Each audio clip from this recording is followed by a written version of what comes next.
అవునమ్మా, తక్కువ పని మీద వచ్చాను. ఎట్లాగో భోజనం టైం అయింది కదా అని నిన్ను చూసినట్టు ఉంటది, కాస్త చేపలు తిన్నట్టు ఉంటదని వచ్చానమ్మా. చేపల పులుసా? చేప పులుసు కాకపోతే చింతకాయ పచ్చడమ్మా. నీ చేతితో ఏం చేసినా బ్రహ్మాండంగా ఉంటది. అది కాదు నువ్వు కూర్చోమ్మా, నాకేం కొత్త ఏంటి, నేను వెళ్ళి చూసుకుంటాను కదా.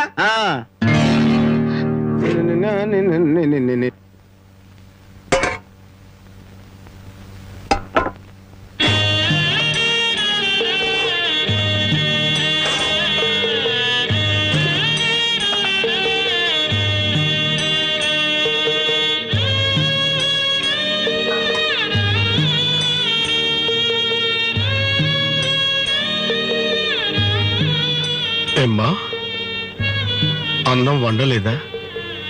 వండటానికి ఏమీ లేదా?